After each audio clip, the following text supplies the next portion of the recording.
नमस्कार दोस्तों, हमारे दीपा की आवाज़ हिंदी स्टोरी चैनल में आपका स्वागत है। हमारी आज की कहानी है अतृप्त जगदम्बा पाखंडी पंडाल।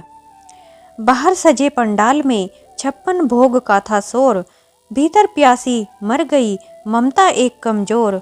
पत्थर को नहला दिया गंगा जल की धार से, पर बुझ न सकी वो प्यास जो तड़पी अपनों की मार से।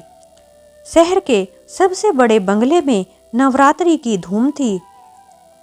आंगन में विशाल पंडाल सजा था, जहां माँ दुर्गा की आदमकद मूर्ति स्थापित की गई थी। चारों ओर ताजे फूलों की महक और धूप दीप की खुशबू फैली थी। घर का मालिक, जो शहर का बड़ा व्यापारी था, मेहमानों के स्वागत में लगा था। शहर की सबसे पोश कॉलोनी में स्थित ममता बिला आज दूधिया रोशनी में नहाया हुआ था। बंगले के ऊंचे सागवान के दरवाजों पर ताजे गेंदे के फूलों और आम के पत्तों के तोरण सजे थे। नवरात्रि का पहला दिन था और घर के मालिक विक्रम ने अपनी रसूख दिखाने में कोई कसर नहीं छोड़ी थी। मोहल्ले के लोग ठिठक कर उस वैभव को देख रहे थे।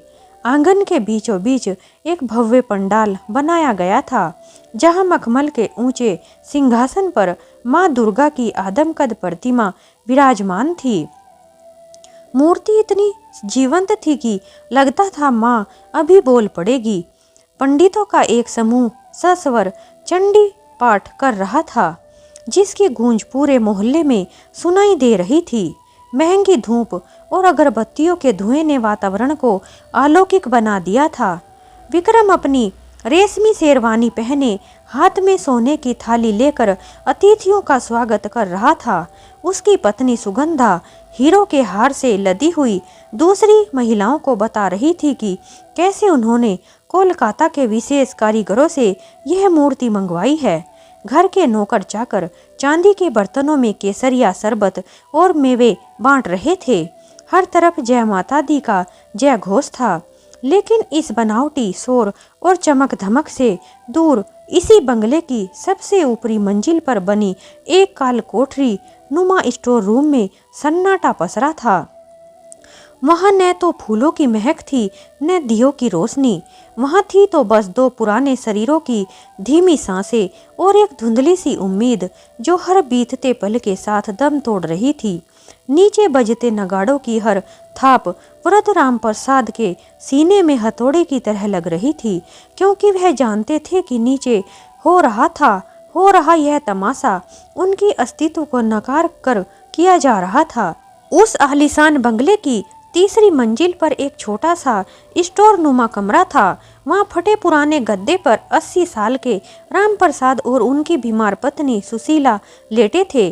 सुशीला को पिछले 3 दिनों से तेज बुखार था, लेकिन नीचे बजते ढोल नगाड़ों के शोर में उनकी कराहें दब गई थी। जहां नीचे की मंजिलों पर कीमती संगमरमर बिछा था और दीवारों पर सोने की नक्काशी थी, वहीं तीसरी मंजिल के अंत में बना वह स्टोर रूम किसी पुरानी जेल जैसा प्रतीत होता था। उस कमरे की छत से सीमेंट झड़ रहा था और एक छोटा सा रोशनदान था, जिससे आने वाली हवा भी धूल से भरी होती थी। वहां न तो पंखा ठीक से चलता था और न ही रोशनी का कोई पुख्ता इंतजाम था। उस तंग कमरे के एक कोने में लोहे की पुरानी चरमराती हुई चारपाई पर सुशीला लेटी हुई थी। उनका शरीर 103 डिग्री बुखार में तड़प रहा था। उनकी आंखों की चमक जा चुकी थी और गाल धंस गए थे।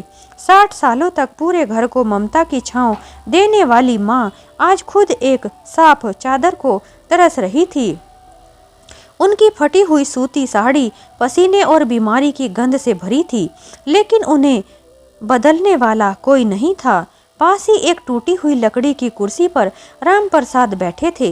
उनके हाथ कांप रहे थे और वे बार बार अपनी पत्नी के माथे पर पानी की पट्टी रखने की कोशिश कर रहे थे, लेकिन वह पानी भी मटके का बचा हुआ बासी पानी था, जिसे वे बड़ी मुश्किल से नीचे से चुरा कर लाए थे।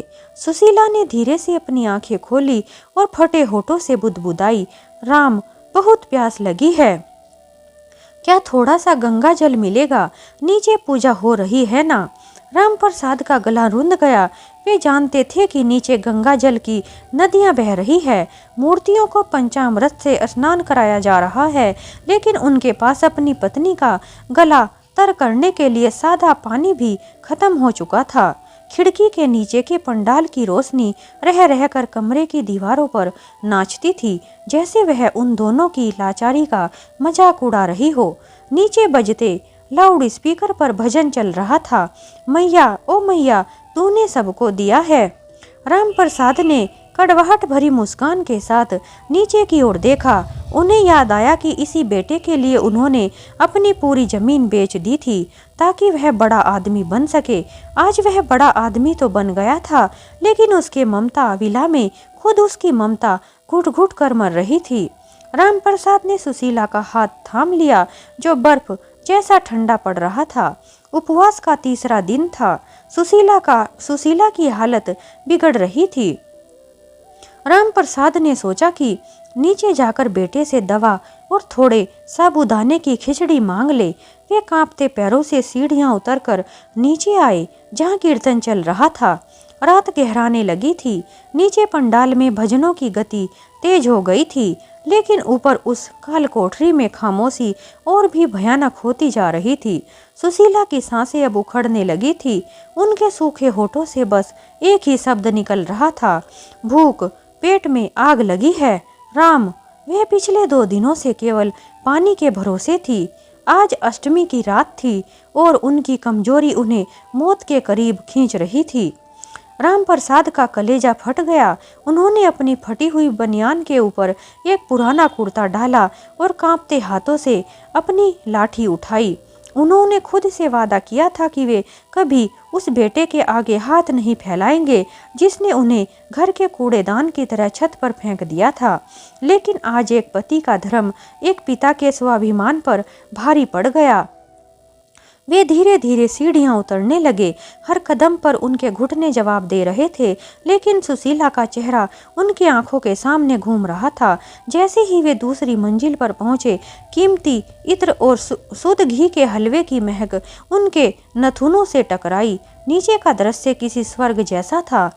मेजों पर चांदी के थाल सजे थे, जिनमें मखाने की खीर, साबूदाने के बड़े और कुट्टू की पूरियां रखी थी। मेहमानों की प्लेटों में खाना बच रहा था और कूड़ेदान में फेंका जा रहा था। राम प्रसाद रसोई के दरवाजे पर जाकर ठिठक गए। वहां उनका बेटा विक्रम अपने व्यापारिक मित्रों के साथ ठाके लगा रहा था। राम प्रसाद ने तभी आवाज में पुकारा, बेटा विक्रम। शोर इतना था कि किसी ने नहीं सुना। उन्होंने थोड़ा आगे बढ़कर विक्रम के रेशमी कुर्ते की आस्तीन को छुआ। विक्रम ने जैसे ही पीछे मुड़कर अपने पिता के मैल से सने हाथ और बेतरतीब हुलिये को देखा, उनके चेहरे पर नफरत के भाव आ गए। उसने अपने दोस्तों की ओर एक शर्मिंदा नजर डाली और राम प्रसाद को कोहनी से पकड़कर एक कोने में खींच ले गया। आपको समझ नहीं आता, ऊपर रहने के लिए कहा था ना, विक्रम फुसफुसा कर चिल्लाया। यहाँ शहर के सबसे बड़े लोग आए हैं। आप अपनी इस हालत में यहाँ आकर मेरी नाक कटवाना चाहते हैं क्या? क्या चाहिए आपको? राम प्रसाद की आंखों में आंसू छलक आए। उन्होंने हाथ जोड़कर कहा, बेटा तेरी माँ की हालत बहुत खराब है। उसे बहुत तेज बुखार है और भूख से उसके प्राण निकल रहे हैं। बस थोड़ा सा साबूदाना या एक कटोरी दूध मिल जाता, वह दवा ले पाती। विक्रम ने घड़ी देखी और झनलाकर बोला, पिताजी अभी कन्या पूजन का मुहूर्त है। पहले देवियों को भोग लगेगा, फिर कन्याएं खाएंगी, उसके बाद ही कुछ बचेगा। अभी सब कुछ शुद्ध है, आप इसे छूकर अपवित्र मत कीजिए। ऊपर जाइए, मैं बाद में किसी नौकर के हाथ भिजवा दूंगा। राम प्रसाद देखते रह गए। उनका अपना खून उन्हें अशुद्ध कह रहा था। वे वहां खड़े रहे, इस उम्मीद में कि शायद कोई नौकर ही उनकी तरफ दया भरी नजर डाले, पर हर कोई मैया के जगराते की तैयारी में व्यस्त था। जैसे ही राम प्रसाद ने बेटे के कंधे पर हाथ रखा, बेटा झल्ला उठा। उसने धीरे से फुसफुसाकर कहा, पिताजी आपको शर्म नहीं आती? यहाँ बड़े बड़े मेहमान आए हैं और आप इन फटे कपड़ों में नीचे आ गए। जाइए ऊपर, जो चाहिए नौकर से कह देना। राम प्रसाद रसोई की चौखट पर पत्थर की मूरत बने खड़े रहे। उनके कानों में बेटे के वे शब्द गूंज रहे थे, अभी सब कुछ शुद्ध है, आप इसे छूकर अपवित्र मत कीजिए। जिस बेटे को उन्होंने अपनी उंगली पकड़कर चलना सिखाया, आज वही उन्हें अछूत समझ रहा था। रसोई से आती केसर और इलायची की खुशबू अब उन्हें फांस की तरह चुभ रही थी। तभी विक्रम की पत्नी सुगंधा वहां से गुजरी। उसके हाथों में गहनों की खनक थी और उसने लाल बनारसी साड़ी पहनी थी। उसने राम प्रसाद को खड़ा देख अपनी नाक सिकोड़ ली। वह जोर से बोली, अरे रामू काका, इन्हें ऊपर ले जाओ। यह मेहमानों के बीच ये फटे पुराने कपड़े अच्छे नहीं लग रहे हैं। और हाँ, अभी भोग नहीं लगा है तो कुछ खाने को मत मांगना। राम प्रसाद ने एक अंतिम उम्मीद से बहू की ओर देखा, पर वहां सिर्फ अहंकार था। वे बिना कुछ बोले अपना झुका हुआ कंधा और अपनी लाठी लेकर वापस सीढ़ियों की ओर मुड़ गए। हर सीढ़ी चढ़ना अब उनके लिए पहाड़ चढ़ने जैसा था। उनका स्वाभिमान नीचे की उन झूठी प्लेटों में कहीं गिर गया था। जब वे ऊपर उस अंधेरी कोठरी में पहुंचे तो सुशीला ने बड़ी मुश्किल से अपनी गर्दन घुमाई। उनकी आंखों में एक चमक आई। शायद उन्हें लगा कि राम प्रसाद कुछ लाए होंगे। उन्होंने फड़फड़ाते होठों से पूछा, राम, मिल गया प्रसाद? दवा खा लूं? राम प्रसाद ने अपनी खाली हथेलियां पीछे छिपा ली। उनका गला रुंध गया, पर उन्होंने अपने आंसू पोंछते हुए एक खोखली मुस्कान चेहरे पर ओढ़ ली। वे सुशीला के सिरहाने बैठ गए और उसके माथे को सहलाते हुए बोले, अभी अभी भोग लग रहा है सुशीला, बहुत भीड़ है नीचे। पंडित जी कह रहे थे कि माँ दुर्गा को सबसे पहले भोग लगेगा, फिर सबसे बड़े भक्त के घर का बुलावा आएगा। तू बस थोड़ी देर और रुक जा, अभी गर्मा गर्म साबूदाना आने ही वाला है। सुशीला ने एक गहरी ठंडी आह भरी और आंखें मूंद ली। उन्हें पता नहीं था कि उनका अपना बेटा ही उन्हें उस भोग के लायक नहीं समझ रहा था। बाहर से लाउड स्पीकर पर आरती शुरू हो गई थी। जो ध्यावे फल पावे, दुख विनसे मन का। राम प्रसाद ने खिड़की से बाहर देखा। नीचे हजारों दिए जल रहे थे। पूरा बंगला रोशनी से जगमगा रहा था, पर उनके कमरे का अंधेरा गहराता जा रहा था। उन्हें समझ आ गया था कि इस घर में पत्थर की माँ को 56 भोग खिलाए जा रहे हैं, पर हाड़ मांस की माँ के लिए एक बूंद पानी भी अशुद्ध हो गया है। राम प्रसाद ने रसोई की तरफ देखा, जहां तरह तरह के पकवान बन रहे थे। उन्होंने नौकर से माँ के लिए थोड़ा पानी और खिचड़ी मांगी। नौकर ने कहा, अभी साहब ने मना किया है, पहले कन्या पूजन का भोग बनेगा, फिर किसी और को कुछ मिलेगा। राम प्रसाद खाली हाथ अपनी अंधेरी कोठरी में लौट आए। सुशीला की हालत अब देखी नहीं जा रही थी। बुखार के कारण उनका शरीर आग की तरह तप रहा था और गले से घरघराहट की आवाजें आने लगी थी।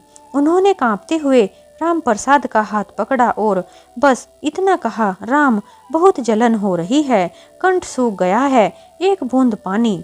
राम प्रसाद का धैर्य जवाब दे गया। उन्होंने देखा कि कमरे के कोने में रखा मटका एकदम खाली है।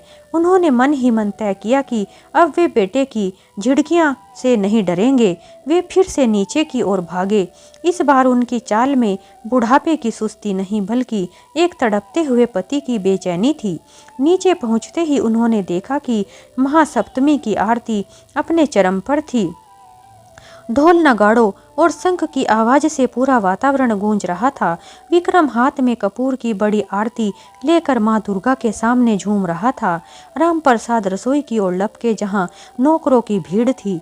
उन्होंने एक स्टील का गिलास उठाया और नल से पानी भरने लगे। तभी एक नौकर ने उनका हाथ झटक दिया। अरे बड़े साहब, अभी रुकिए, कन्या पूजन के लिए गंगा जल भरा जा रहा है, आप झूठा कर देंगे। राम प्रसाद ने गिड़गिड़ाते हुए कहा, भाई बस एक गिलास पानी दे दे, मेरी सुशीला मर जाएगी। पर नौकर ने उन्हें अनसुना कर दिया और ताजे फलों की टोकरी सजाने में लग गया।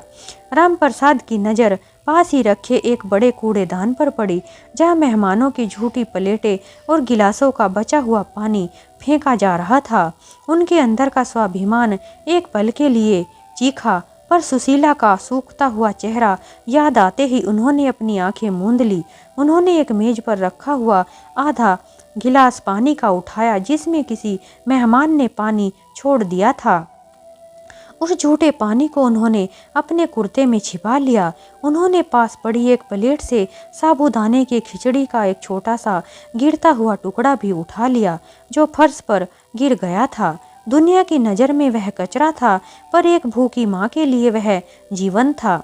वे छिपते छिपाते वापस सीढ़ियों की ओर भागे। उनके दिल की धड़कनें तेज थी। उन्हें डर था कि कहीं कोई उन्हें देख न ले और वह पानी भी न छीन ले। ऊपर पहुंचते ही उन्होंने सुशीला का सिर धीरे से उठाया और वह झूठा पानी उसके होठों से लगाया। सुशीला ने प्यास से वह पानी ऐसे पिया जैसे वह अमृत हो।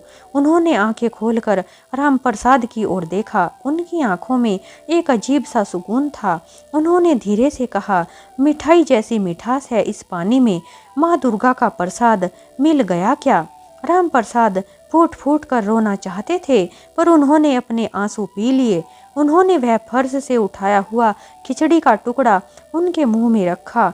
उस वक्त ममता विला के मालिक का पिता कूड़े से उठाए निवाले को अपनी पत्नी को खिलाकर खुद को धन्य महसूस कर रहा था। ऊपर पहुंचकर उन्होंने सुशीला का सिर अपनी गोद में उठा लिया था। सुशीला ने बुझती आवाज में पूछा, क्या कुछ लाए हैं? दवा मिली। राम प्रसाद की आंखों में आंसू थे, पर उन्होंने झूठ कह दिया, हाँ बस भोग लग रहा है। माता रानी का प्रसाद आते ही तुझे खिलाऊंगा। सुशीला ने उस झूठे पानी और गिरे हुए खिचड़ी के टुकड़े को ऐसे ग्रहण किया जैसे वह साक्षात जगदम्बा का महाप्रसाद हो। उनके चेहरे पर छाई पीलाहट में एक पल के लिए हल्की सी चमक आई। उन्होंने कांपते हाथों से राम प्रसाद का कुर्ता पकड़ा और धीमे स्वर में पूछा, राम, क्या विक्रम खुद देकर गया है? क्या उसे मेरी याद आई? राम प्रसाद का कलेजा मुंह को आ गया। वे सुशीला को कैसे बताते कि उनका लाडला बेटा नीचे हजारों लोगों को खिला रहा है, पर अपनी माँ को अशुद्ध कहकर दुत्कार चुका है। वे कैसे कहते कि यह निवाला किसी की झूठन और फर्श की धूल से उठाया गया है। राम प्रसाद ने अपनी फटी हुई आवाज को संभाला और झूठ का एक और सहारा लिया। उन्होंने सुशीला के बिखरे सफेद बालों को सहलाते हुए कहा, हाँ सुशीला, विक्रम खुद आया था। वह बहुत व्यस्त है ना, नीचे बड़े बड़े मेहमान आए हैं।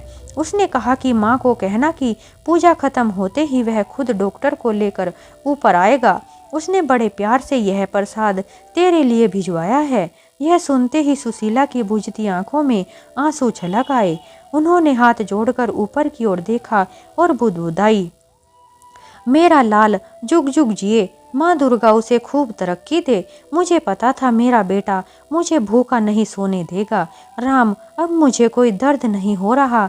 मेरा पेट भर गया, मेरा मन भर गया। बाहर पंडाल से लाउड स्पीकर पर भजन गूंज रहा था। बेटों ने माँ को बुलाया, पर माँ ने सदा अपनाया।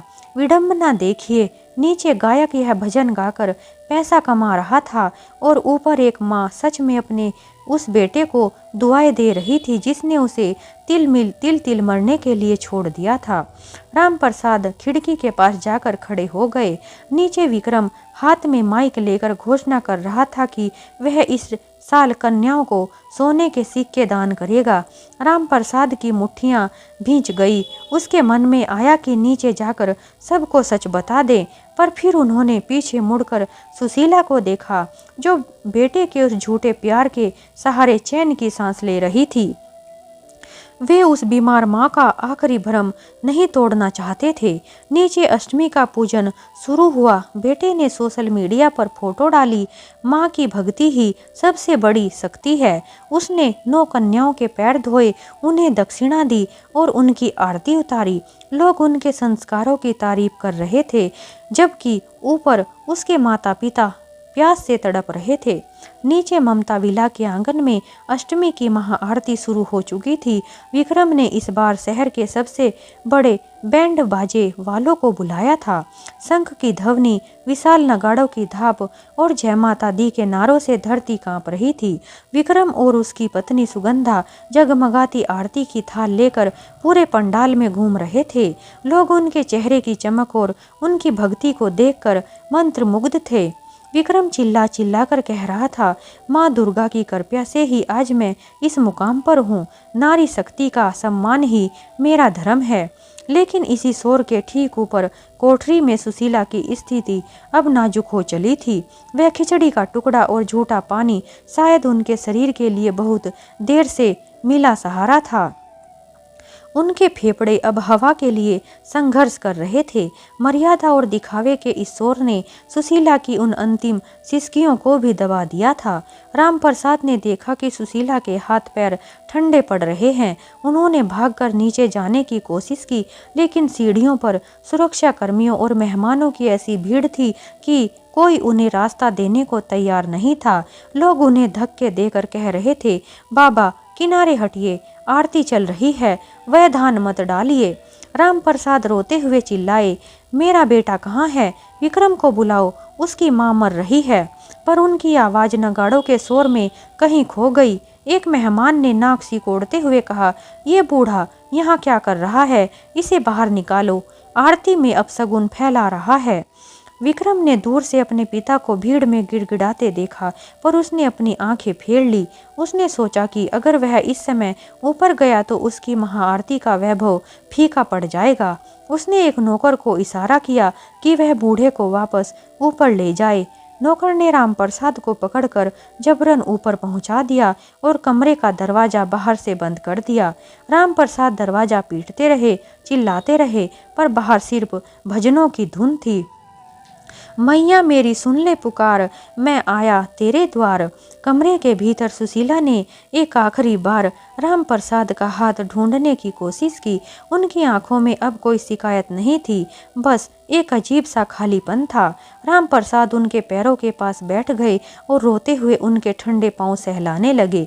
नीचे लाखों की आतिशबाजी हो रही थी और ऊपर एक माँ की जिंदगी का दिया बुझने की कगार पर था। रात के सन्नाटे में सुशीला ने रामप्रसाद का हाथ पकड़ा और कहा, लगता है माँ दुर्गा ने मुझे बुला लिया है। बस एक बार बेटे का चेहरा देखना चाहती हूँ। रामप्रसाद फिर नीचे भागे, लेकिन पहरेदार ने रोक लिया। साहब थक कर सो गए हैं, सुबह आइएगा। कमरे का दरवाजा बाहर से बंद था। रामप्रसाद पागलों की तरह उसे पीट रहे थे, पर नीचे बजते नगाड़ों और जय माता दी की उद्देश्य ने उनकी चीखों को निगल लिया था। थक हार कर वे सुशीला के पास वापस आए। सुशीला की सांसें अब बहुत धीमी और भारी हो चुकी थी। उनके गले से एक घबराहट निकल रही थी, जैसे प्राण निकलने के लिए छटपटा रहे हों। रामप्रसाद ने उनका सिर अपनी गोद में लिया। सुशीला ने बहुत मशक्कत के बाद अपनी धुंधली आंखें खोली। उनकी पुतलियां अब स्थिर हो रही थी। उन्होंने रामप्रसाद का हाथ पकड़ कसकर पकड़ना चाहा, पर उनमें अब जोर नहीं बचा था। वे टूटी हुई आवाज में फुसफुसाई, राम, क्या आरती खत्म हो गई? क्या मेरा बेटा विक्रम आएगा? रामप्रसाद की आंखों से आंसू गिरकर सुशीला के गालों पर ठहर गए।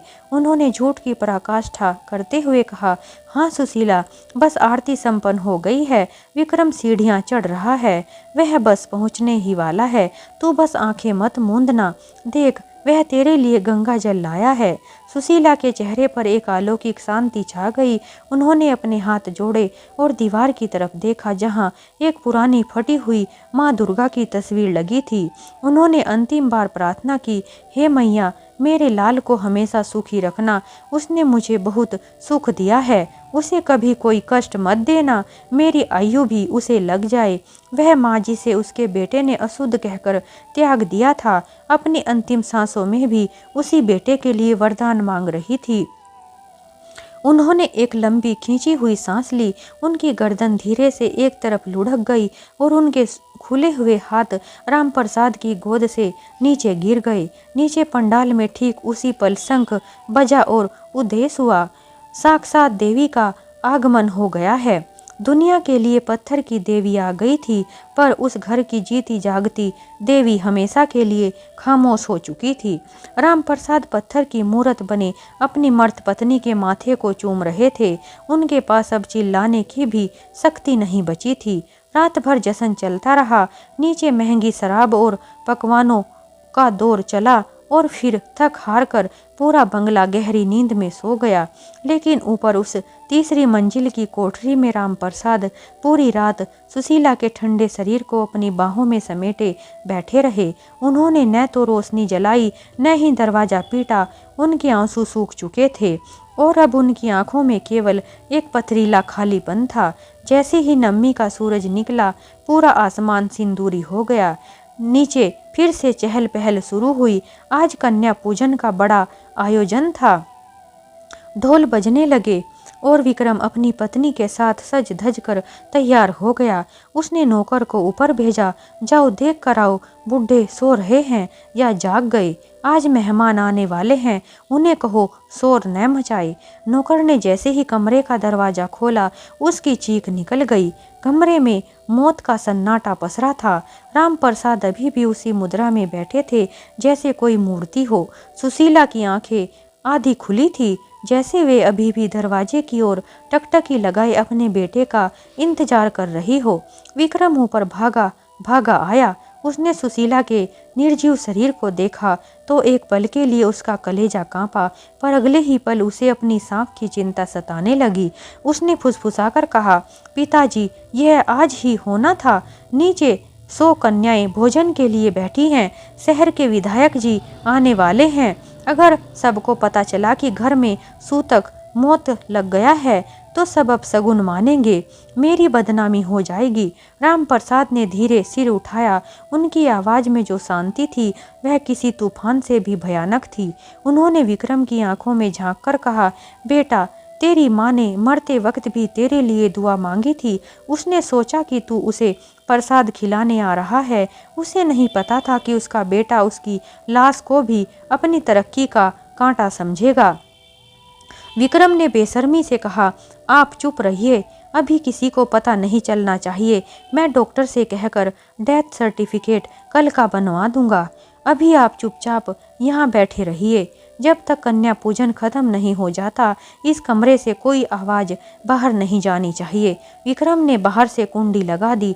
नीचे कन्याओं के पैर धोए जा रहे थे, नारी शक्ति के जयकारे लग रहे थे और ऊपर उस घर की असली लक्ष्मी, जिसने उस वंश को पाला था, एक कचरे की तरह कमरे में बंद पड़ी थी। सुबह जब नवमी का सूरज निकला, कोठरी में अजीब सी शांति थी। सुशीला की आंखें खुली थी पर उनमें जान नहीं थी। राम प्रसाद उनके ठंडे हाथ पकड़कर पत्थर की मूर्त बने बैठे थे। जिस बेटे के लिए उन्होंने अपना सब कुछ लुटा दिया, वह नीचे नारी शक्ति का नारा लगा रहा था। जब बेटा ऊपर पहुंचा तो उसने देखा कि उसकी साक्षात देवी माँ जा चुकी थी। उसने रोना शुरू किया और अंतिम संस्कार बड़ी धूमधाम से करने की तैयारी की। पर शायद स्वर्ग के द्वार पर खड़ी सुशीला सोच रही थी, काश दिखावे के इस पुण्य से पहले उसने मुझे एक घूंट पानी दे दिया होता। नीचे का दृश्य किसी उत्सव से कम नहीं था। विक्रम और सुगंधा ने 100 कन्याओं को पंक्तिबद्ध बिठाया था। हर कन्या के सामने चांदी की थाली में हलवा, पूरी और काले चने परोसे गए थे। विक्रम खुद झुक झुक कर उनके पैर पखार रहा था और कैमरे की फ्लैश लाइट हर पल उस पुण्य को कैद कर रही थी। लोग कह रहे थे, वाह क्या संस्कार है, साक्षात देवी का वास है इस घर में। लेकिन ऊपर उस बंद कमरे में राम प्रसाद ने अपना अंतिम फैसला ले लिया था। उन्होंने सुशीला के माथे पर हाथ रखा और बुदबुदाए, सुशीला, तूने पूरी उम्र इस घर को सींचा, पर आज तुझे एक कफन के लिए भी इस पाखंडी के खत्म होने का इंतजार करना पड़ रहा है। मैं तुझे इस अपमान के साथ विदा नहीं होने दूंगा। अचानक ऊपर की बालकनी से राम प्रसाद की गरजती हुई आवाज़ आई। उन्होंने कमरे की कुंडी अंदर से तोड़ दी थी और वे बालकनी की रेलिंग पर आकर खड़े हो गए। नीचे सन्नाटा पसर गया।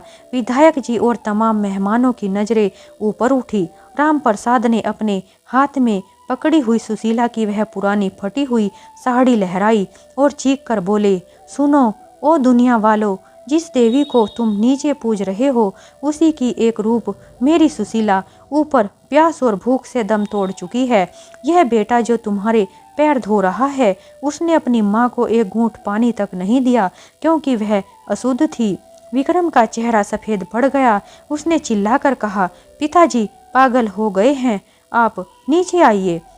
पर राम प्रसाद नहीं रुके। उन्होंने सुशीला का वह झूठा पानी वाला गिलास नीचे फेंका जो ठीक विक्रम के सामने लगे 56 भोग के थाल पर गिरा। ये है तुम्हारा प्रसाद विक्रम, जो मैंने कल रात कूड़ेदान से उठाकर तेरी माँ को खिलाया था। तेरा यह सारा पुण्य, ये सारी चमक धमक तेरी माँ की एक एक सिक्की की आगे राख है। मेहमानों के बीच कानाफूसी शुरू हो गई। विधायक जी और अन्य प्रतिष्ठित लोग उठकर खड़े हो गए। विक्रम की नारी शक्ति की सारी मार्केटिंग एक पल में ढह गई। लोग नफरत से विक्रम की ओर देखने लगे। कन्याओं ने भी खाना छोड़ दिया, जैसे उन्हें समझ आ गया हो कि यहाँ भक्ति नहीं, भय और पाखंड का वास है।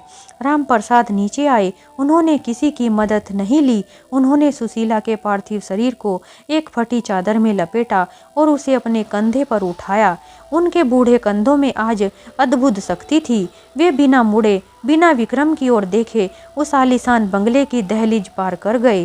पीछे रह गया तो बस विक्रम का वह आलीशान बंगला, जो अब किसी शमशान से भी ज्यादा भयावह लग रहा था। विक्रम के पास अब पैसा था, शोहरत थी, पर माँ की दुआ और पिता का साया हमेशा के लिए खो चुका था। पत्थर की मूर्त को भोग लगाने से पहले घर की जीती जागती मूर्तियों का पेट भरिए। माँ दुर्गा पंडालों में, बाद में माता पिता की आंखों के सुकून में पहले बसती हैं।